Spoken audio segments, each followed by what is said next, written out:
बिस्मिल्लाहिर्रहमानिर्रहीम, अस्सलाम वालेकुम। आज हमारी फिफ्थ क्लास है और वीक 2 की क्लास 2 है। तो लास्ट क्लास में हमने जो है मेथड्स को डिस्कस किया था कि मेथड्स क्या होते हैं, मेथड्स हमारे लिए किस तरीके से यूज़फुल होते हैं, कैसे हमारा कोड रीयूजेबल होता है और हम अपने एक लिखे हुए मेथड को बार बार कैसे इस्तेमाल करके अपने रिपीटिव काम को ईजी कर सकते हैं। ठीक है, तो आज भी हमने उसी टॉपिक को कंटिन्यू करना है। तो आज जो हमारा टॉपिक रहेगा मेन, हम मेथड्स पढ़ेंगे दोबारा मज़ीद थोड़ी सी और डिटेल में जाके, फिर पैरामीटर्स, रिटर्न वैल्यू और उनमें कुछ वैलिडेशंस, फिर एक मिनी प्रोजेक्ट, और फिर हम जो नेक्स्ट क्लास में हम लास्ट क्लास में हमने कहा था कि एरेज को डिस्कस किया जाएगा, तो आज हम एरे को भी थोड़ा सा डिस्कस कर लेंगे। But our main focus still today will be the methods. हम मेथड्स को ही डिस्कस करने वाले हैं और मेथड्स में जो है हम जाके आगे ओवरलोडिंग सीखने वाले हैं और पैरामीटर्स और आर्ग्यूमेंट में क्या डिफरेंस होता है वो देखने वाले हैं, और वैलिडेशन मेथड्स क्या होते हैं हम उनके बारे में थोड़ा सा डिस्कस करेंगे। तो नेक्स्ट स्लाइड की तरफ चलते हैं। लास्ट क्लास का थोड़ा सा रिकैप कुछ यूँ कर लेते हैं कि मेथड क्या होता है। एक रीयूजेबल ब्लॉक ऑफ कोड होता है जो कि एक स्पेसिफिक टास्क को परफॉर्म करेगा जो आप उसे बताएंगे, और उस मेथड को जो है वो एक एक्शन परफॉर्म करेगा, और जब वो कोई मेथड कुछ रिटर्न नहीं करेगा तो वो मेथड हमारा वॉइड मेथड कहलाएगा। पैरामीटराइज मेथड्स क्या होते हैं, जिन मेथड्स के अंदर आप इनपुट दे सकते हैं वो हमारे पैरामीटराइज मेथड्स होते हैं। रिटर्न मेथड्स वो होते हैं जो मेथड्स कुछ ना कुछ रिटर्न करें। जैसे अगर आप राइट साइड पे देखें तो जो ऐड वाला फंक्शन हमारा एक मेथड बना हुआ है, ये हमें इंटीजर वैल्यू रिटर्न करता है, so this is called the add method. और मेथड्स हमें क्या हेल्प करते हैं कि उनके थ्रू हम अपना रिपीटिव कोड अवॉइड कर लेते हैं और हमारे कोड की रीडेबिलिटी बहुत ज़्यादा हो जाती है। ठीक है, तो आज हम जीरो से स्टार्ट नहीं करने वाले। We will build on top of basic methods जो कि हमने लास्ट क्लास में मेथड्स बनाए थे, उन्हीं के ऊपर उनके टॉप ऑफ हम बिल्डिंग करने वाले हैं। तो नेक्स्ट स्लाइड पे चलते हैं। नेक्स्ट स्लाइड में आज का हमारा जो गोल है, एडवांस मेथड कॉन्सेप्ट्स जो हैं वो थोड़े से पढ़ने वाले हैं कि पैरामीटर और आर्ग्यूमेंट में क्या डिफरेंस होता है, लोकल वेरिएबल और उसका स्कोप क्या होता है, ये बहुत इंपॉर्टेंट चीज़ है। मेथड ओवरलोडिंग ये ऑब्जेक्ट ओरिएंटेड की क्लास का पार्ट है, लेकिन क्योंकि एक बहुत छोटा सा और मिनिमम सा टॉपिक है तो हम इसको मेथड्स के साथ कवर कर सकते हैं। फिर हमारे पास आज ऑप्शन होगा, एक नई चीज़ होगी ऑप्शनल पैरामीटर्स का, और फिर हम साथ में पढ़ेंगे नेम्ड आर्ग्यूमेंट्स। ये हमने लास्ट क्लास में कर लिया था, मैं जब आपको बताऊंगा तो आपको खुद याद आ जाएगा कि yes this has been already performed. Practical coding outcome हमारा आज का क्या होगा, हम रिटर्न में bool string calculated values return करना सीख लेंगे। लास्ट हमने आई थिंक सिर्फ इंटीजर ही रिटर्न किया था, आज हम डिफरेंट टाइप्स को रिटर्न करवाएंगे। वैलिडेशन मेथड्स बनाना सीख लेंगे आज हम। Build a student result system, एक स्टूडेंट रिजल्ट सिस्टम बना सकते हैं आप, अपने कॉमन मेथड्स की मिस्टेक को आप अवॉइड कर लेंगे। और एरे देखेंगे हम, एरे क्या होती हैं। ठीक है, और जो कि बिल्कुल लास्ट ऑफ द क्लास हम परफॉर्म करने वाले हैं। तो नेक्स्ट है हमारा parameter versus argument. Parameter versus argument में हम पढ़ेंगे स्मॉल वर्डिंग डिफरेंस, बहुत छोटा सा डिफरेंस होता है। तो मैं आपको समझाता हूँ कि पैरामीटर और आर्ग्यूमेंट में क्या डिफरेंस है। Parameter a variable written inside in the method definition. जब मेथड की डेफिनेशन बनाई जाती है, देखिए मेथड जो है उसके दो पार्ट होते हैं, एक होती है उसकी डेफिनेशन और एक होती है उसकी इम्प्लीमेंटेशन, और तीसरी होती है उसकी कॉलिंग। इम्प्लीमेंटेशन, डेफिनेशन और कॉलिंग, इन तीनों में फ़र्क होता है। देखें, जब आप ये वाला पार्ट लिख रहे होते हैं, सो this is the method definition, ये मेथड की डेफिनेशन है, मतलब मेथड को एक्सप्लेन कर रहा है कि व्हाट इट इज़। इसीलिए हमने अगर लास्ट क्लास में आपको याद हो ये डिस्कस किया था कि मेथड का नाम बहुत ही प्रिसाइज, बहुत ही मीनिंगफुल होना चाहिए ताकि वो उसे डिफाइन कर सके। इस तरीके से मेथड के जो ये पैरामीटर्स होते हैं इनको भी हम मेथड की डेफिनेशन ही कहते हैं। लेकिन जो इन कर्ली ब्रेसेस के अंदर, इन ब्रैकेट्स के अंदर जो लिखा जाता है, that is called the implementation, कि हम मेथड को इम्प्लीमेंट कैसे कर रहे हैं। ठीक है, और फिर जब हम उस मेथड को एक्चुअल में कॉल करते हैं तब उसे कहा जाता है कि वो कॉलिंग हो रही है। ठीक है, तो मेथड की डेफिनेशन ये पहली लाइन जहाँ पे हम मेथड की रिटर्न टाइप, मेथड के पैरामीटर्स, मेथड का नाम बताते हैं। मेथड की इम्प्लीमेंटेशन जो उसकी पूरी बॉडी में होती है, और मेथड की कॉलिंग जब हम उस मेथड को इस्तेमाल करते हैं। ठीक है, तो a variable written in the method definition, parameter क्या होता है जो डेफिनेशन में लिखा जाए, and this part is the definition, तो ये वाला हमारा मेथड होने वाला है। सही है। आर्ग्यूमेंट क्या होता है, the real value pass when calling the method, जब मेथड को कॉल किया जाता है उस वक्त जो वैल्यू पास की जाती है दैट इज कॉल्ड आर्ग्यूमेंट। ठीक है, इसकी एग्जांपल किस तरीके से होगी, हम वी एस को अपने विजुअल स्टूडियो पे चलते हैं। लास्ट क्लास का हमारे पास ऑलरेडी बहुत सारा काम अवेलेबल है, और ये हमारा एक मेथड था। ठीक है, यहाँ से लेके यहाँ तक जितना मैंने सेलेक्ट किया है this is called the definition.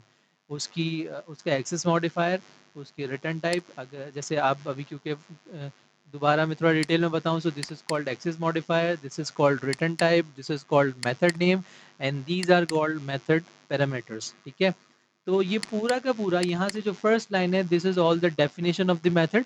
जब आप इस बॉक्स को खोलेंगे तो ये जितना भी है, this is all the implementation of the method. ठीक है, ये इम्प्लीमेंटेशन है उस मेथड की। And when you are calling it here, this is called the calling of the method. आप इस मेथड को एग्जीक्यूट करवा रहे हैं, कॉल करवा रहे हैं, तो आप इसे एग्जीक्यूशन भी कह सकते हैं। तो जो डेफिनेशन में लिखा जा रहा है वो पैरामीटर है, फिर उस पैरामीटर में जो वैल्यू पास की जा रही है वो आर्ग्यूमेंट है। तो अगर मैं आपसे पूछूं कि आर्ग्यूमेंट कहाँ है, तो आप ये नहीं कहेंगे कि आर्ग्यूमेंट लाइन नंबर 63 पे है, आप ये कहेंगे कि आर्ग्यूमेंट जो है वो लाइन नंबर 18 पर है, और वो आर्ग्यूमेंट क्या है, 80 और 90। ठीक है, तो आर्ग्यूमेंट क्या होते हैं, जो कि एक्चुअल वैल्यू है, और पैरामीटर्स क्या होते हैं, जो कि सिर्फ वेरिएबल्स हैं, जो कि मेथड की डेफिनेशन में एज अ पैरामीटर डिफाइन किए जाते हैं। ठीक है, तो ये हमने पैरामीटर्स पढ़ लिया। पैरामीटर्स सिर्फ प्लेस होल्डर्स होते हैं, जबकि आर्ग्यूमेंट्स एक्चुअल रियल वैल्यू होती है। This difference helps when reading documentation and errors, और ये हेल्प हमें करता है उस वक्त जब हम कोई डॉक्यूमेंटेशन या फिर एरर्स को रीड कर रहे होते हैं। अब जैसे फॉर एग्जांपल मैं आपको यहाँ पे दो पैरामीटर्स थे, दो में से मैंने एक हटा दिया और एक रखा। यहाँ पे आप देखें एरर आ गया। अब मैं अगर इसके ऊपर माउस रखता हूँ तो थोड़ा सा मेरे लिए उसने एक एरर निकाल के दिया कि there is no argument given, कि हमने क्या नहीं दिया, आर्ग्यूमेंट नहीं दिया। और आर्ग्यूमेंट क्या है, वही 80 जो कि मैंने रिमूव कर दिया है। ठीक है, क्या नहीं दिया, आर्ग्यूमेंट। और वो आर्ग्यूमेंट क्या करता है, that correspond to the required parameter, यानी जो रिक्वायर्ड पैरामीटर है, यानी वो उसको कह रहा है कि दिस इज द पैरामीटर, और यहाँ जो देने वाले हैं वो आर्ग्यूमेंट है। तो ये डिफरेंस है दोनों चीज़ों के अंदर। इससे आपको एरर रीड करने में आसानी होगी। जब तक आपको एरर नहीं पता चलेगा आप उसे सॉल्व कैसे करेंगे, और एरर पता चलने के लिए आपको टर्म्स पता होनी चाहिए। तो द टर्म आर्ग्यूमेंट रेफर्स के जो वैल्यू आप मेथड में पास कर रहे हैं उसे आर्ग्यूमेंट कहते हैं, और वो जिस पैरामीटर पे जाके पास हो रही है उसे पैरामीटर कहते हैं। तो in short, again if I repeat, this 80 is the argument and this 90 is also the argument, लेकिन यहाँ पे ये इन वेरिएबल्स में आके सेट हो रहे हैं, so these are called parameters। ठीक है, तो हमारी ये स्लाइड कवर हो गई। अब आपसे कोई पूछेगा कि भाई व्हाट इज पैरामीटर, तो ये स्ट्रिंग नेम पैरामीटर है, और आर्ग्यूमेंट क्या है, जो वैल्यू उसमें पास की जा रही है, यानी अली इज द आर्ग्यूमेंट और सारा इज द आर्ग्यूमेंट। ठीक है, अब आता है next topic, local variables and method scopes. Local variables और मेथड स्कोप्स क्या होते हैं, बहुत सिंपल सा टॉपिक है, बड़ा इजी है। A variable created inside a method is called a local variable. वो कोई भी वेरिएबल जो आप मेथड के इनसाइड बनाएंगे उसे लोकल वेरिएबल कहेंगे। देखें ये आपका मेथड है, आपने इसके अंदर एक वेरिएबल बनाया, तो ये ग्रेड क्या हुआ आपका, लोकल वेरिएबल। लोकल वेरिएबल से मतलब ये हुआ कि ये सिर्फ इस मेथड के अंदर ही आपको अवेलेबल है, इस मेथड के बाहर आप इसका इस्तेमाल नहीं कर सकते। A local variable can only be used inside the method। अब सपोज करें मैं यहाँ पे इस मेथड को बंद करता हूँ, या बंद भी नहीं करता, चले मैं यहाँ पे लिख लेता हूँ कि भाई यहाँ पे आप जो है इस जगह पे आओ, और इस जगह पे आके ग्रेड के अंदर सेट कर दो, ग्रेड में सेट कर दो B+। ठीक है, अब देखिए एक एरर आ रहा है, तो क्या कह रहा है, the name grade does not exist in the current context. Current context का मतलब ये हुआ ये वाला कॉन्टेक्स्ट, इस कॉन्टेक्स्ट के अंदर कहीं भी ग्रेड डिक्लेयर हुआ है। डिक्लेयर का मतलब फिर से क्या, आप डेटा टाइप के साथ वेरिएबल का नाम लिखें, that is called declaration initialization. आपने यहाँ पे कहीं भी वेरिएबल बनाया, नहीं बनाया, तो उसका एरर बिल्कुल ठीक है कि आपके करंट कॉन्टेक्स्ट में तो ये वेरिएबल एग्जिस्ट ही नहीं करता। ये वेरिएबल एग्जिस्ट करता है कहाँ पे, यहाँ पे। लेकिन इस वेरिएबल का स्कोप क्या है, इसका स्कोप है लोकल। लोकल स्कोप का मतलब ये हुआ, इस मेथड के अंदर ये वेरिएबल बना, जैसे ये मेथड खत्म हुआ ये वेरिएबल भी आपका खत्म हो गया, अब इसका कोई स्कोप आगे जाके नहीं बचता। तो ये होते हैं हमारे लोकल वेरिएबल्स। और इन्होंने एग्जांपल में भी दिखाया है कि किस तरीके से मैसेज को इसमें यूज़ किया गया, लेकिन बाहर आ रहे हैं तो मैसेज नहीं आ रहा, डज नॉट एग्जिस्ट हियर, कि वो यहाँ पे एग्जिस्ट ही नहीं करता। Local variable can only B use inside the method, सिर्फ मेथड के अंदर इस्तेमाल होगा आपका local variable. This protects data from accidental changes in other part of code.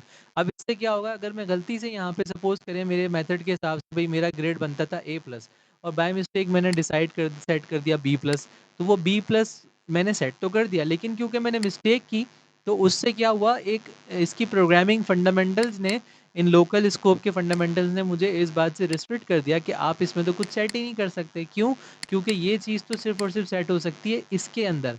हाँ, अगर मैं इसके अंदर कुछ कर दूंगा तो डेफिनेटली ख़राब हो जाएगा, लेकिन अगर मैं बाहर आके करूँगा तो क्योंकि मेरा उस तक एक्सेस ही नहीं है, मेरा स्कोप ही नहीं बनता, तो ये वाला एरर मेरे लिए कभी आएगा ही नहीं, और मैं इस प्रॉब्लम को कभी फेस भी नहीं करूँगा। प्रोफेशनल प्रोग्राम्स क्या करते हैं, स्कोप का बहुत अच्छे से इस्तेमाल करते हैं ताकि उनकी लॉजिक बिल्कुल साफ़ और बिल्कुल क्लीन रहे। ठीक है, तो ये हो गए हमारे लोकल वेरिएबल्स और उनके स्कोप, यानी मेथड के अंदर जितने भी आपने वेरिएबल्स बनाए हैं वो मेथड के साथ ही ख़त्म हो जाएंगे। जब मेथड चल के ख़त्म होगा उसके बाद वो वेरिएबल्स भी ख़त्म हो जाएंगे। वो उनका अगर आपने यूज़ करना है तो फिर ये बेहतर होगा कि आप उनको रिटर्न करवाएं। अगर आप उनको रिटर्न करवा देंगे तो फिर तो वो यूज़ हो सकते हैं, लेकिन अगर आप उन्हें रिटर्न ही नहीं करवाते तो फिर वो इस्तेमाल नहीं किए जा सकते। ठीक है, रिटर्न की एग्जाम्पल हमारे पास किस तरीके से है, जैसे हमने यहाँ पे दो चीज़ों को रिटर्न किया हुआ है। अगर मैं यहाँ पे कर दूँ इस तरीके से integer c is equal to a plus B, कि मैंने a और b का जो भी सम था वो c में रख दिया और मैंने फिर c को रिटर्न करवा दिया।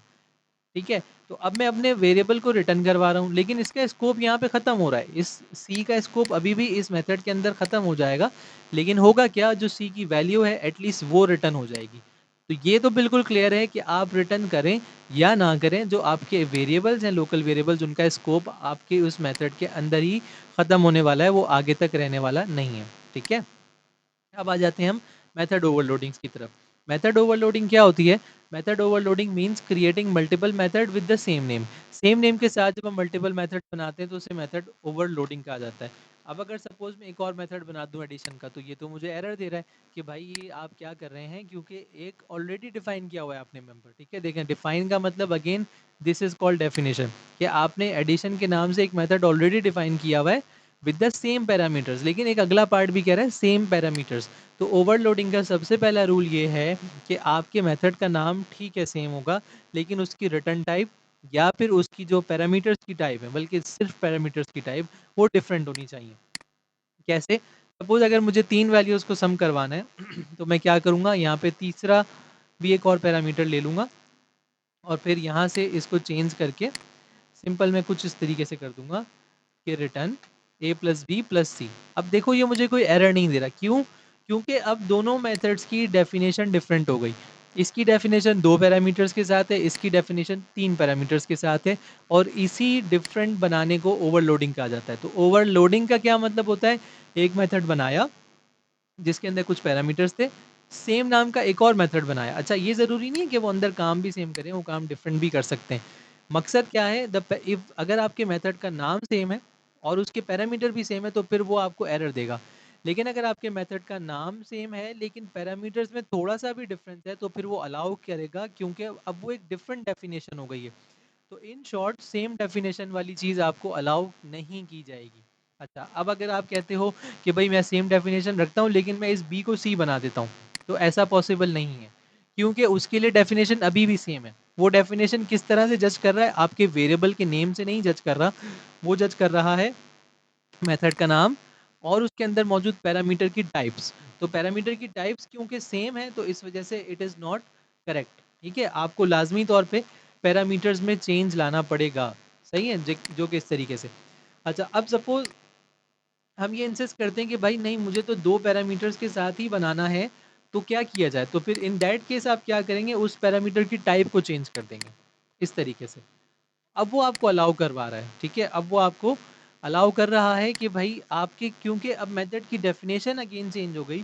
यहाँ पे इंटीजर था, यहाँ पे डबल आ गया, तो अब आपके मेथड की डेफिनेशंस क्योंकि चेंज हो गई हैं तो अब वो आपको अलाउ करता है, और यही पार्ट आपका मेथड ओवरलोडिंग कहलाता है। मेथड ओवरलोडिंग बहुत सिंपल टर्म है, सिर्फ और सिर्फ एक रूल है, सेम नाम का method with different type of parameters आप अलाउ कर सकते हैं, वो बना सकते हैं। ठीक है, तो फिर से इसको पढ़ लेते हैं। The method overloading means creating multiple method with the same name. The parameter list must be different. List different होनी चाहिए. Difference can be number of parameters और data type. या तो data type का difference होगा या numbers का difference होगा. Overloading make code natural and easier to read. और overloading से आपका कोड जो है वो नेचुरल हो जाता है, थोड़ा सा मतलब इजी हो जाता है। इसको हम जब ऑब्जेक्ट ओरिएंटेड पढ़ेंगे तो फिर हम उसी में जाके इसको डिस्कस करेंगे कि ओवरलोडिंग असल में इस्तेमाल क्यों की जाती है। बट फॉर नाउ हम सिर्फ ये समझ रहे हैं कि ओवरलोडिंग की कैसे जाती है। तो ओवरलोडिंग सिर्फ ऐसी होती है कि सेम नाम का मेथड बनाए, डिफरेंट पैरामीटर्स लगा दें, आपकी ओवरलोडिंग हो जाएगी।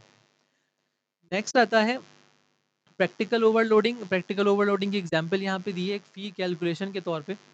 One version calculate normal fee, another version calculate fee with discount, same method name because the business action is the same, overloading keep code readable and meaningful. ठीक है, अब यहाँ पे जैसे दो मेथड बना के दिखाएं कि भाई पहला मेथड है वो सिर्फ टोटल फी कैलकुलेट करता है कि टोटल मंथली फी को मंथ से मल्टीप्लाई करके टोटल फीस रिटर्न करता है, ये देखें यहाँ पे। ठीक है, जबकि कैलकुलेट फ़ी में दूसरा मेथड क्या करता है, वो टोटल फ़ी तो कैलकुलेट करता है लेकिन उसके अंदर से डिस्काउंट को माइनस कर देता है। दोनों मेथड का काम सेम है, लेकिन सिर्फ एक थोड़ा सा एडिशनल इन्फॉर्मेशन है कि वो डिस्काउंट भी माइनस करके दिखा रहा है। तो ये एग्जांपल आई डोंट थिंक कि मुझे लिखने की ज़रूरत है, बड़ा सिंपल है। यहाँ पे क्या हो रहा है, सिर्फ टोटल फ़ी रिटर्न की जा रही है और यहाँ पे जो है वो डिस्काउंट भी माइनस करवाया जा रहा है। ठीक है, तो ये एक प्रैक्टिकल एग्जाम्पल था हमारा। अब हम बात करते हैं ऑप्शनल पैरामीटर्स की। ऑप्शनल पैरामीटर क्या होते हैं? Optional parameter allow a method parameter to have a default value. Optional parameter क्या अलाउ करते हैं कि जो आपका मेथड पैरामीटर्स है उसके अंदर आप एक डिफ़ॉल्ट वैल्यू को पहले से सेट कर दें, फिर आप उसे पास करें या फिर आप पास ना करें तो वो डिफ़ॉल्ट वैल्यू ऑलवेज़ यूज़ हो रही होगी। If caller does not pass a value, default value is used. फिर आप जब आप मेथड को कॉल करते हैं और आप कोई वैल्यू पास नहीं करते, तो फिर जो है आपकी वो डिफ़ॉल्ट वैल्यू इस्तेमाल हो जाती है automatically. Useful when a value is not always required. और फिर वो यूज़फुल कब होती है? जब आपकी वैल्यू हमेशा रिक्वायर्ड नहीं होती। और common in professional APIs and helper method, और ये बहुत कॉमन है, बहुत इस्तेमाल किया जाता है। और इसकी एग्जांपल यहाँ पर लिखकर भी दिखाई है, तो हम इसको बना लेते हैं अपने पास। ठीक है, और इसको बनाने का तरीका क्या है? हम सारे मेथड्स को कोलैप्स करते हैं और एक यहाँ पे नया मेथड क्रिएट करते हैं, स्टैटिक डेसिमल। इसकी रिटर्न टाइप डेसिमल होगी। क्रिएट टोटल फीस यहाँ पे आ गई। ठीक है, और यहाँ पे आपने दे दी एडमिशन फीस। सही है। अच्छा, अब हम क्या करते हैं, एडमिशन फ़ी को हम डिफ़ॉल्ट वैल्यू दे देते हैं 0 की। सही। अब होगा क्या, चलें पहले हम इसको डिफ़ॉल्ट वैल्यू नहीं देते, इसको बगैर उसके कॉल करते हैं। तो हमने यहाँ पे क्या किया, मेन मेथड को खोला। ठीक है, और यहाँ से कंसोल में गए, राइट लाइन, और हमने इधर कह दिया कि भाई हमारी टोटल फ़ी जो हो गई है वो कुछ इस तरह से है, डॉलर टोटल फ़ी, और हमने कैलकुलेट फ़ी कॉल कर दिया। सही है। अच्छा, अब मैं अगर इसको एडमिशन फ़ी नहीं देता हूँ तो ये मुझे एरर देगा, और एरर क्या होगा कि आप फिर से आर्गुमेंट पास नहीं कर रहे जो कॉरेस्पॉन्ड करे एडमिशन फ़ी के पैरामीटर के साथ। तो अब हमें यहाँ पे वैल्यू पास करना ज़रूरी हो गया। सही है। तो इसकी अच्छी एग्जाम्पल ना एक्चुअली डिस्काउंट के साथ बनेगी। इसको डिस्काउंट कर देते हैं। सही है, डिस्काउंट यहाँ पे इस तरीके से। तो अब इसका मतलब ये हुआ भाई, अब मुझे लाजमी डिस्काउंट देना है। भाई मुझे नहीं भी देना तब भी मुझे डिस्काउंट देना है, क्योंकि मेरी प्रोग्रामिंग के रूल्स क्या कह रहे हैं, आप अपने रिक्वायर्ड पैरामीटर में वैल्यू पास करें। तो फॉर दैट केस हमें क्या करना होगा, हम जाएंगे सीधा और इसको बना देंगे डिफ़ॉल्ट ज़ीरो, कि भाई जब मैं वैल्यू नहीं दूँ तो डिस्काउंट ज़ीरो है, और जब मैं वैल्यू दूँ तो डिस्काउंट ज़ीरो नहीं है। तो इसका मतलब जब मैं 10,000 को 3 से मल्टीप्लाई करता हूँ तो प्रिंट जब मैं इसको करूँगा चला के तो 30,000 फीस आ जाएगी। डिस्काउंट का जो पैरामीटर था वो पहले रिक्वायर्ड था, लेकिन डिफ़ॉल्ट वैल्यू देने के बाद अब वो पैरामीटर हमारा रिक्वायर्ड नहीं रहा, और अब आप उसमें बगैर वैल्यू पास किए हुए भी इसको इस्तेमाल कर सकते हैं। ओके, एक एरर आ रहा है हमारे पास, और एक ब्रैकेट हमने मिस कर दिया, इसको दोबारा रन करते हैं। एंड हमारे पास अब जो रिजल्ट आएगा वो समथिंग 30,000 आना चाहिए। And look at this, 30,000 total आ रहा है हमारे पास डिस्काउंट। ठीक है। अच्छा, अब अगर मैं इसमें डिस्काउंट पास कर दूं कि भाई मैं 2,000 रुपये का आपको डिस्काउंट भी दे रहा हूँ, तो अगर आप देंगे तो वो अप्लाई हो जाएगा, अगर आप नहीं देंगे तो वो अप्लाई नहीं होगा। अब 28,000 फीस आनी चाहिए हमारे पास। Okay, so we have run the program, और देखें यहाँ पे कोई इतनी बड़ी सारी वैल्यू आ गई है। इस तरीके की वैल्यू डिज़ायर्ड नहीं थी, क्योंकि यहाँ पे आई थिंक कोई हमने मिस्टेक कर दी। ऑब्वियसली हमने टोटल फ़ी को डिस्काउंट से मल्टीप्लाई कर दिया, ये एआई कंप्लीशन के थ्रू जो लिया था ना, ये उसकी वजह से हुआ हुआ है। सही है। ओके, तो इसको इसको हम वापस सही कर देते हैं। इसका सही करने का तरीका सिर्फ इतना सा होगा कि इस टोटल फ़ी को हटा के सब कुछ ख़त्म करके यहाँ पे बस डिस्काउंट लिखना होगा। ठीक है, और ओके, मैं क्या कर रहा हूँ, डिस्काउंट एंड ओके। तो अब हम चला के देखते हैं। तो प्रोग्राम हमारा चल गया है, और अब हम देखते हैं इसमें रिस्पांस बिल्कुल ठीक ठीक आ रहा है 28,000, क्योंकि 30,000 जो है वो 3 से मल्टीप्लाई होकर टोटल फ़ी बन रही है, और फिर उसमें से जब 2,000 माइनस हो रहा है तो हमारा डिस्काउंट अप्लाई हो रहा है। सही है जी। तो इस तरीके से हमारा ये ऑप्शनल पैरामीटर वाला केस भी बिल्कुल कवर अप हो गया। मतलब कोई भी पैरामीटर जिसमें आप चाहते हैं कि वैल्यू नहीं दें या फिर डिज़ायर ऑप्शनल रखें, तो फिर आप उसे डिफ़ॉल्ट वैल्यू असाइन कर देंगे और फिर वो उसके साथ चलता रहेगा। ठीक है। अब आ जाता है हमारे पास अगला option, named arguments. Named arguments हमारे पास क्या होते हैं कि जब हम किसी आर्ग्यूमेंट को नेम के साथ पास करते हैं तो उसे नेम्ड आर्ग्यूमेंट कहते हैं, जो कि हम लास्ट क्लास में करके देख चुके थे। तो उसकी एग्जांपल मैं आपको यहाँ पे इसे खोल के दिखा देता हूँ। अगर मैं इस मेथड को ओपन करता हूँ तो देखें, जब इस तरीके से मैं नाम दे के पास करूँगा तो that is called the named argument. मतलब इसको जब आप नेम के साथ कॉल करेंगे तो इसे नेम्ड आर्ग्यूमेंट कहा जाता है। They make method call easier to understand. इससे आपको मेथड समझना बड़ा आसान हो जाता है, सही सही पता चल रहा होता है कौन सी वैल्यू कहाँ जा रही है। जैसे बहुत कंफ्यूजिंग है, आपको भी नहीं पता चल रहा है 80 कहाँ जा रहा है 90 कहाँ जा रहा है, आपको उसके लिए याद होना चाहिए कि कहाँ जा रहा है। 10,003 और ये 2,000 कहाँ जा रहा है, वी डोंट नो। जब हम इनके अंदर नेम्ड पैरामीटर का काम कर लेते हैं, नेम्ड आर्ग्यूमेंट वाला इस तरीके से, तो बड़ा क्लियरली पता चल रहा है कि भाई फ़ी क्या है, 10,000 है, ठीक है। उसके बाद ड्यूरेशन क्या है, वो 3 है, और फिर डिस्काउंट क्या है, वो ये है, ठीक है। So let's move on to the next slide. अब नेम्ड आर्गुमेंट हमने कर लिया। आई एम रिपीटिंग अगेन कि जब आप नेम पास करके जब वेरिएबल का पैरामीटर का नाम बता के आप वैल्यू देंगे तो इसका मतलब उसे नेम्ड आर्गुमेंट कहेंगे। और नेम आर्गुमेंट बहुत हेल्पफुल होते हैं, बहुत ज़्यादा हेल्पफुल होते हैं, क्योंकि अभी देखो आपके पास अगर आइडियल सिनेरियो की बात करें ना, तो सिर्फ तीन तीन पैरामीटर्स है, लेकिन क्योंकि मैं एक रियल एग्जांपल्स के साथ काम कर रहा होता हूँ, हम एक ईआरपी पे काम कर रहे होते हैं, उस मेथड्स के अंदर 50, 100 और 200 तक भी पैरामीटर्स अवेलेबल होते हैं। तो फिर उस वक्त बंदा ना कंफ्यूज हो जाता है कि भाई 200 है तो अच्छा पहला कौन सा है, दूसरा कौन सा। तो ये तो बिल्कुल आप समझो प्रैक्टिस बना लो कि आपको हमेशा नेम्ड आर्ग्यूमेंट के साथ ही काम करना है, ताकि आप कभी गलती करो ही नहीं, ठीक है, कभी कोई गलती का चांस ही ना बचे। नेक्स्ट स्लाइड क्या है, रिटर्निंग डिफरेंट डेटा टाइप्स जब आप डिफरेंट रिटर्न करेंगे तो ये वो टॉपिक है। इसको थोड़ा सा बस डिस्कस कर लेते हैं। डिस्कस किस तरीके से करना है कि अभी तक हमारे मेथड्स जो हैं वो इंटीजर रिटर्न कर रहे थे, एक्चुअली हमारे मेथड स्ट्रिंग और डेसिमल भी रिटर्न कर रहे हैं।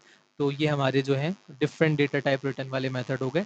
तो लास्ट क्लास तक हमने सिर्फ इंटीजर ही रिटर्न किया हुआ था, और फिर स्ट्रिंग भी हो गया और अब डेसिमल भी हो गया। तो ये हमारी ये वाली स्लाइड कवर हो गई कि डिफरेंट डिफरेंट टाइप्स के साथ हम रिटर्न कर सकते हैं। अच्छा, यहाँ पे एक छोटा सा टॉपिक होता है वैलिडेशन वाला। वैलिडेशन का जो ये टॉपिक है उसमें क्या होगा, जब भी कभी आप बूलियन फ्लैग रिटर्न करेंगे, देखिए कुछ इस तरह भी होते हैं आपके मेथड्स जो कि बूल रिटर्न करते हैं। बूल का मतलब होता है बूलियन, बूलियन का मतलब क्या हुआ, ट्रू और फॉल्स, ठीक है। तो एक मेथड हमारे पास बन जाता है, और इज़ एलिजिबल के नाम से हमने एक मेथड बना लिया कि भाई हम ये कहते हैं कि जिस बंदे की जो है एज 18 प्लस होगी हम उसे एडमिशन के लिए एलिजिबल करेंगे, ठीक है। ये सारी लॉजिक्स में एक्स्ट्रा वाली हटा देता हूँ, इतने सारे पैरामीटर्स की ज़रूरत ही नहीं है। तो ये सब कुछ हमने यहाँ से कर दिया क्लियर, ठीक है।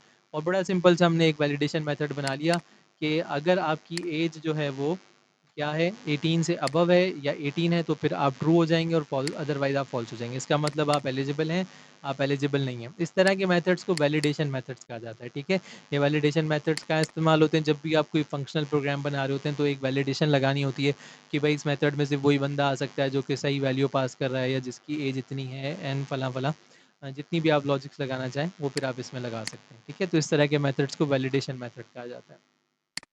ओके, वैलिडेशन मेथड की एक एग्जांपल भी यहाँ पे करके दिखाई है कि वैलिडेशन मेथड्स को जब हमें कॉल करना होता है, जैसे मैं सपोज़ करें यहाँ पे इसको मैं बंद कर देता हूँ, और इसको भी मैं बंद कर देता हूँ, और इसको भी बंद कर देता हूँ, एंड जस्ट सपोज़ कि हम यहाँ पे यूज़र से जो है वो क्या करते हैं, हम यूज़र से एक वैल्यू इनपुट में लेते हैं, इंटीजर एज, और हम कहते हैं यूज़र जो है वो क्या करेगा, हमें अपनी एज बताएगा कंसोल डॉट रीड लाइन, और हम उसे कन्वर्ट करवा लेंगे, ठीक है।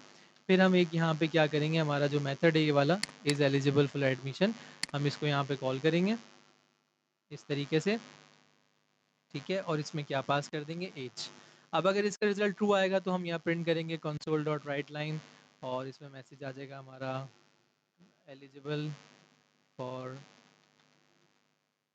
एडमिशन, सही है। इस तरीके से हमने पहला मैसेज प्रिंट कर दिया है।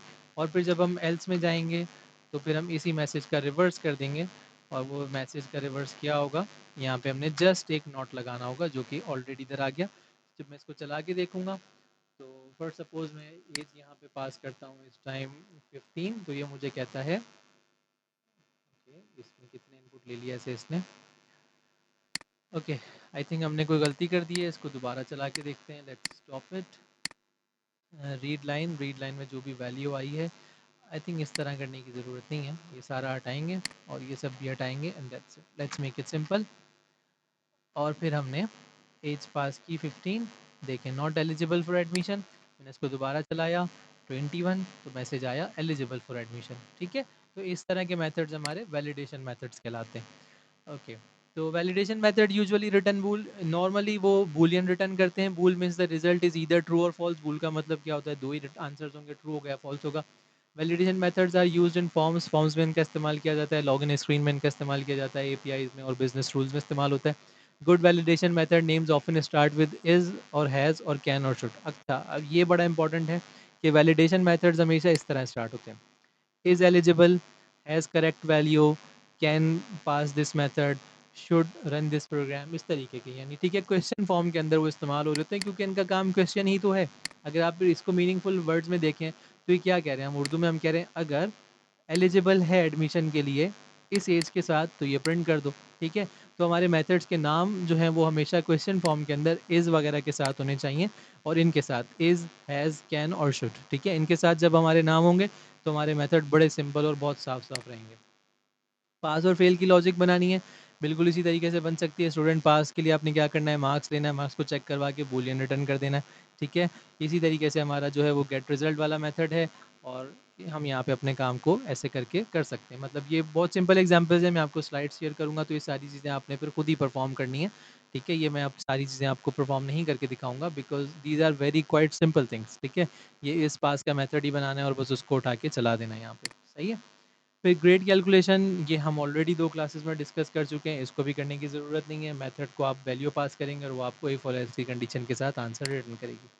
फिर एक मिनी प्रोजेक्ट अब आपने किस तरीके से बनाना है, और ये वाकई में अब आपने टास्क बना के सबमिट भी करना है। आपने क्या करना है, यूज़र से स्टूडेंट का नेम इनपुट में लेना है। ठीक है, यूज़र से ही आपने मार्क्स पूछने हैं। मार्क्स को आपने चेक करवाना है पास और फेल एक वैलिडेशन मेथड बना के। फिर उन्हीं मार्क्स की बेस पे आपने ग्रेड वाला मेथड कॉल करके ग्रेड फाइंड करना है, और फिर फाइनल रिजल्ट प्रिंट करना है। तो इस तरीके से पहले इनपुट लेंगे, फिर प्रोसेस होगा, फिर ग्रेड होगा, फिर प्रिंट होगा। ठीक है, तो प्रोफेशनल प्रोग्राम आपने एक तरीके से मुझे लिख कर दिखाना है, और वो पूरा कोड मुझे सेंड करना है कि इस तरीके से ही हमारा काम चल रहा है। ठीक है, ये मिनी प्रोजेक्ट आपके होमवर्क के तौर पर होने वाला है। स्टूडेंट रिजल्ट सिस्टम बनाना बड़ा सिंपल है, मेन मेथड के अंदर ही हम सारा काम करेंगे। देखें, वही वाला काम है, बल्कि स्लाइड के अंदर ऑलरेडी परफॉर्म करके दिया हुआ है। यहाँ पे देखिए, हमने कहा था ना, इनपुट लें, प्रोसेस करें, ग्रेड करें, प्रिंट करें।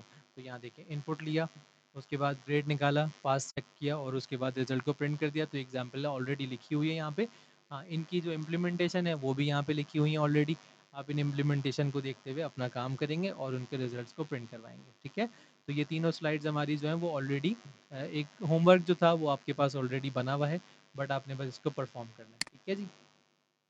फिर ब्रेक करेंगे मिनी प्रोजेक्ट्स को। तो मिनी प्रोजेक्ट को ब्रेक किया जाए तो क्या होगा, इसका जो फ्लो कुछ इस तरीके से बनेगा कि मेन मेथड में सबसे पहले इनपुट लिया जाएगा, उसके बाद मेन मेथड कॉल करेगा गेट ग्रेड के मेथड को, उसके बाद मेन मेथड कॉल करेगा इस पाथ के मेथड को, फिर मेन मेथड क्या करेगा, सेंड डेटा सेंड करेगा प्रिंट रिजल्ट के मेथड को, फिर प्रिंट रिजल्ट क्या करेगा, डिस्प्ले करेगा फाइनल आउटपुट को। तो अब अगर मैं आपको यहाँ पे दिखाऊँ तो देखिए, मेन मेथड यहाँ पे आपने इनपुट लिया इस जगह के ऊपर। ठीक है, उसके बाद आपने यहाँ पे दूसरा इनपुट लिया, फिर आपने ग्रेड मेथड कॉल किया, फिर पास का मेथड कॉल किया, फिर जो भी आपकी इन्फॉर्मेशन आई वो आपने प्रिंट रिजल्ट के मेथड को पास कर दी। ठीक है, तो कितना सिंप्लीफाई होकर मेथड लिखा हुआ है, और एक्चुअल 3 मेथड यहाँ पे आपने ऐसे करके इनक्लोज किए हुए। सही है।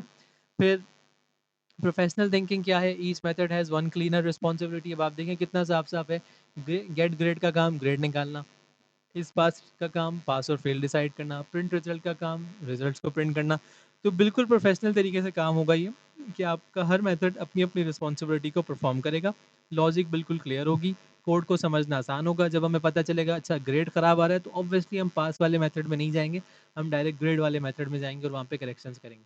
जब हमें लगेगा अच्छा पास वाला मेथड ख़राब हो रहा है, तो हम उसमें जाएंगे, ग्रेड वाले मेथड में नहीं जाएंगे। तो यही फ़ायदा होता है हमारा मेथड वाइज काम करने का। ठीक है, कॉमन मिस्टेक्स जो कि लास्ट क्लास में ही बनाई बताई थी, आपको दोबारा से दोबारा रिकॉल करवा रहा हूँ ताकि आप गलती ना करें। मेथड आपने बना लिया लेकिन कॉल नहीं करवाया, तो आपको एरर आएगा।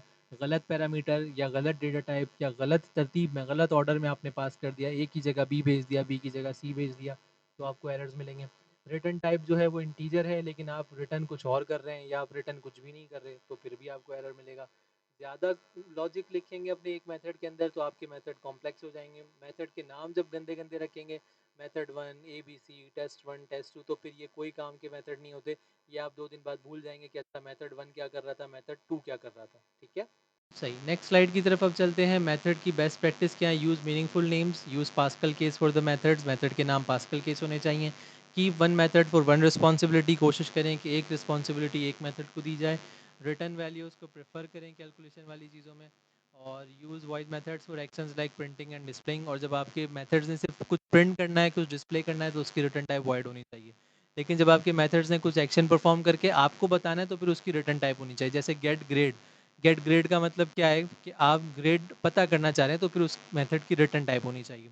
लेकिन जब आपने एक मेथड बनाया प्रिंट रिजल्ट, तो उसका साफ काम सिर्फ प्रिंट करना है, तो उसको कुछ रिटर्न नहीं करना चाहिए। तो इस तरीके की प्रैक्टिस रखेंगे तो आपको अच्छा कोड लिखना आ जाएगा। Avoid methods that are too long और डू टू मैनी थिंग्स। और ऐसी कोशिश करें कि बहुत बड़े बड़े मेथड नहीं लिखें, या फिर वो बहुत ज़्यादा काम कर रहे हो, तो ऐसे मेथड लिखने की कोई ज़रूरत नहीं है। और इतने बुरे बुरे नाम नहीं रखने, गुड नेम्स यहाँ पे लिखें, बैड नेम्स यहाँ पे लिखें, तो आप इनको फॉलो कर सकते हैं। एआई असिस्टेंट टिप्स या आप स्लाइड शेयर होंगी तो आप इसमें से चेक कर लीजिएगा कि आप कैसे कोई प्रॉम्प्ट देकर अपने लिए आप उसको हेल्पफुल बना सकते हैं। तो एआई से आप एरर्स को सॉल्व करवाएंगे, एआई से अपने कॉल मेथड्स का रिव्यू करवाएंगे, एआई का इस्तेमाल करते हुए आप अपने मेथड्स को समझने की कोशिश करेंगे और हमेशा अपने कोड को रन करेंगे और ख़ुद समझेंगे। ऐसा नहीं है कि एआई के ऊपर ब्लाइंडली ट्रस्ट करेंगे, ठीक है। हैंड्स ऑन प्रैक्टिस के लिए आपके पास ये सारी चीज़ें मौजूद हैं कि मेथड प्रैक्टिस करनी है आपने, calculate square of a number इस तरह का मेथड बना लें, इवन ऑट कैलकुलेट करने का मेथड बनाएं, कोर्स की फ़ी विद डिस्काउंट कैलकुलेट करें, पास और फेल ऑलरेडी आपने करना है, ग्रेड ऑलरेडी हो चुका है। चैलेंजिंग टास्क क्या है? Print complete student result, create overload add के मेथड्स, ओवरलोड मेथड्स बनाएं ऐड के, ठीक है। और वैलिडेशन मेथड बनाएं, एज के लिए वैलिडेशन मेथड बनाएं, फ़ी अमाउंट के लिए, ठीक है। और break a calculator into methods, और कैलकुलेटर बनाने की ट्राई करें, उसको मल्टीपल मेथड्स में ब्रेक करें, डिवीजन करवाएं, एडिशन करवाएं, सब्ट्रैक्शन, राउट, स्क्वायर, ये सारी की चीज़ें करवाएं तो फिर आपके बहुत सारे मेथड्स बनना शुरू हो जाएंगे। नेक्स्ट, ये मिनी आपका एक प्रोजेक्ट है जिसको आप होमवर्क के तौर पे देख लीजिएगा, ये आप खुद स्टडी करेंगे। और फिर अब आ जाता है हमारा नेक्स्ट टॉपिक जो कि हमें अगली क्लास में डिस्कस करना था, जिसको हम बहुत शॉर्ट सा अभी डिस्कस करेंगे, और वो क्या है? Why do we need arrays? Array की ज़रूरत हमें क्यों पड़ती है, ठीक है। इमेजिन स्टोरिंग मार्क्स ऑफ 550 और 500 स्टूडेंट्स। सपोज करें कि अभी हम आपसे कहते हैं कि भाई 5 स्टूडेंट्स का डेटा स्टोर करना है मुझे, ठीक है। मुझे 50 स्टूडेंट्स के मार्क्स का डेटा स्टोर करना है, तो फिर मैं क्या करूँगा? इस तरीके से mark 1, mark 2, mark 3, mark 4, mark 5 इस तरीके से वेरिएबल्स थोड़ी बनाए जाएंगे। ये तो फिर इस तरीके से तो आपको 500 बनाने पड़ेंगे, और फिर 500 बनाएंगे तो उनको मैनेज कैसे करेंगे? तो ये बहुत ख़राब अप्रोच होने वाली होगी, इस तरह से हम नहीं करेंगे। इसी प्रॉब्लम का सोल्यूशन निकालने के लिए इस्तेमाल किया जाएगा एरे को।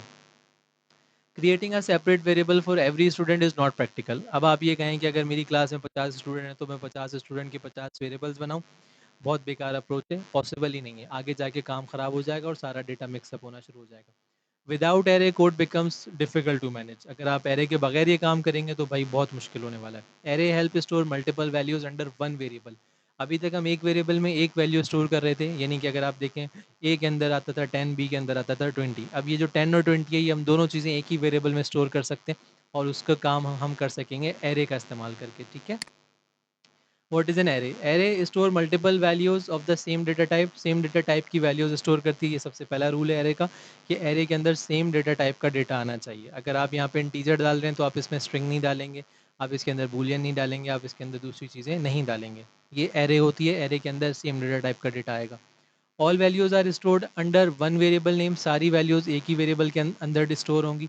Array index starts with from zero. Array का जो इंडेक्स होता है वो ज़ीरो से स्टार्ट होता है। ये मैं आपको मज़ीद डिटेल में समझाऊंगा नेक्स्ट क्लास में, लेकिन फॉर नाउ भी मैं थोड़ा सा बताऊंगा। Array are commonly use with loops, और एरे का इस्तेमाल हम नॉर्मली लूप्स के साथ कर रहे होते हैं, ठीक है। तो यहाँ टिप भी लिखी हुई है कि एरे जो है वो हमारा नेक्स्ट क्लास में प्रॉपरली कवर होगा, बट मैं आपको बेसिक इंट्रोडक्शन देना चाह रहा हूँ। तो एरे किस तरीके से बनती है वो हम बना के देखते हैं। सही है, तो एरे बनाने का तरीक़ेकार भाई कुछ यूँ होता है कि हम अपने मेन मेथड में जाएंगे, और मेन मेथड में जाने के बाद इंटीजर, और ये वाला जो साइन है एरे का है। अब आपको याद होगा मैंने वेरी फर्स्ट क्लास में कहा था कि बोर्ड मास वाले ब्रैकेट्स हम क्यों नहीं यूज़ कर रहे। उसकी वजह यही थी कि हम क्यों नहीं यूज़ कर रहे, क्योंकि यहाँ पे हमारे पास जो एरे वाले जो स्क्वायर ब्रैकेट्स हैं वो एरे के तौर पे इस्तेमाल होंगे। अब मैं इसका एक नाम दूंगा वैल्यूज़, ठीक है, और फिर मैं इसके अंदर जाके सम वैल्यूज़ स्टोर कर दूंगा। तो वो अब देखो पहले क्या हो रहा था, एक इस तरीके से वैल्यू स्टोर हो रही थी, integer A is equal to 10, फिर इंटीजर बी, इंटीजर सी, इस तरीके से हमें स्टोर करना पड़ रहा था। लेकिन अब क्या हो रहा है कि सारी वैल्यूज़ को हमने उठाकर एक साथ एक ही वेरिएबल में स्टोर कर दिया, ठीक है। अब इनके एड्रेसेस हैं, हर वैल्यू का एक एड्रेस है। तो पहली वैल्यू का एड्रेस है 0, ठीक है। पहली वैल्यू का एड्रेस है हमारा 0, इसका एड्रेस है 0, इसका एड्रेस है 1, इसका है 2, इसका है 3, इसका है 4। तो पता क्या चला कि जो हमारा एरे है उस एरे की जो लेंथ है, इस एरे की लेंथ अगर आपसे कोई पूछे क्या है, तो आप कहेंगे इसकी जो लेंथ है वो 5 है, ठीक है। और इसका जो मैक्स इंडेक्स है वो क्या है?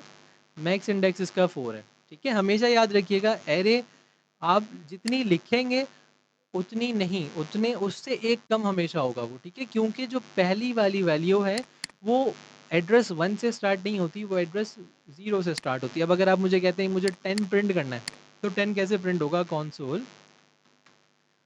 डॉट राइट लाइन, और अब मैं यहाँ पे वैल्यूज़ लिखूंगा, ठीक है। अब मैं वैल्यूज़ लिखूंगा तो क्या होगा, पहले इसको चला के हम देखते हैं। और ये हमने प्रोग्राम को रन किया, और अब देखते हैं हमारे पास क्या आउटपुट आने वाला है। अच्छा, ये मुझसे क्योंकि इनपुट ले रहा है तो मैं इस वाले कोड को मुझे बंद करना पड़ेगा, वरना मुझे बार-बार ना इनपुट देना पड़ेगा एज वाले काम के लिए। जब इसको चलाऊँगा तो देखिए क्या कह रहा है, सिस्टम की डेटा टाइप है इंटीजर 32 और वो एरे है। तो वो एरे को ऐसे डायरेक्टली प्रिंट नहीं कर सकता। तो आपको क्या करना होगा, स्क्वायर ब्रैकेट 0। अब मैं जब 0 लगाऊंगा तो क्या प्रिंट होगा, 10 प्रिंट होगा मेरे पास। ठीक है, ये देखें 10 प्रिंट हो रहा है। अब अगर मैं इसी को 3 करूंगा, अब अगर मैं इसे जाके 3 कर दूंगा तो मेरे पास क्या प्रिंट होगा, मेरे पास प्रिंट होगा आगे जाके 40। क्यों, 0 1 2 3। तो ये मेरा थर्ड इंडेक्स है। ठीक है जी, तो ये आपने याद रखना है कि हमारी जो एरे है वो 0 से चल रही होती है हमेशा। सही है, ये हो गया हमारा थोड़ा सा बेसिक सा इंट्रोडक्शन। जब हमें सेम टाइप की वैल्यूज रखनी होंगी, अच्छा आप यूँ भी कर सकते हो कि आप स्ट्रिंग की वैल्यू एरे बना लो, स्ट्रिंग नेम्स इक्वल टू, और इसके अंदर आप जाके इस तरीके से मल्टीपल नेम्स प्रिंट कर दो। तो इसमें भी वही हिसाब किताब है, 0 1 2 3 4। तो इसी तरीके से हमारी एरे चलती है, हमेशा 0 से चलती है। लेंथ हमेशा 5 होगी, मैक्स इंडेक्स हमेशा लेंथ का -1 होने वाला है। ठीक है जी। अच्छा, वेरी वेरी बेसिक जो एरे का एग्जांपल है वो मैं आपको परफॉर्म करके दिखा चुका हूँ। अगर आपको मल्टीपल वैल्यूज प्रिंट करवानी है तो आप इस तरीके से करेंगे, 4 और 1। अब आप इसे चलाएंगे तो आपके पास मल्टीपल वैल्यूज एरे में से उठेंगी और वो आके प्रिंट होना शुरू हो जाएंगी। ठीक है, तो integer means array of integer. इसका मतलब क्या होता है, एरे ऑफ इंटीजर इसका मतलब क्या है, एरे ऑफ स्ट्रिंग। सही है, इसको अगर आप कोई पूछे ना क्या है तो आप कहेंगे एरे ऑफ इंटीजर, इसको आप कहेंगे एरे ऑफ स्ट्रिंग। ठीक है, एरे पढ़ा जाता है ऐसे। Marks is the array name, marks क्या है, वो एरे का नेम है। Values are stored in order, values इस ऑर्डर में स्टोर होती है। Use index number to access each value, index का इस्तेमाल करेंगे हर वैल्यू को एक्सेस करने के लिए। The first value is always at index 0, और हमेशा पहली वैल्यू आपको 0 इंडेक्स पे मिलने वाली होगी। सही है, तो क्लास की समरी हमारी कुछ क्यों है, कुछ इस तरीके से कि हमने मेथड को कंटिन्यू किया, हमने पैरामीटर और आर्गुमेंट में डिफरेंस समझा, मेथड्स के स्कोप को समझा, मेथड ओवरलोडिंग को समझा, ऑप्शनल पैरामीटर समझे, नेम्ड आर्गुमेंट समझे, वैलिडेशन मेथड समझे, और बहुत बेसिक वे में हमने एरे को भी अंडरस्टैंड कर लिया कि एरे क्या होती है। ठीक है, तो आज की क्लास हमारी यहीं ख़त्म होती है। नेक्स्ट क्लास में हम एरे को फर्दर डिस्कस करेंगे, फिर हम कलेक्शंस की तरफ भी जाएंगे, और फिर अब हमारी प्रोग्रामिंग आगे जाके वास्ट होती जाएगी।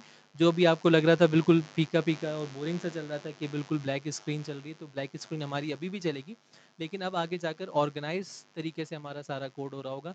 हम कलेक्शंस बनाएंगे, हम लिस्ट बनाएंगे, प्रॉपर स्टूडेंट्स की लिस्ट मेंटेन करेंगे, आपको लूप चलता हुआ नजर आएगा, टेबल्स प्रिंट होते हुए नजर आएंगे। तो ये सब हम आगे जाकर अगली क्लासेस के अंदर परफॉर्म करेंगे। Till then thank you very much, अल्लाह हाफिज़, टेक केयर।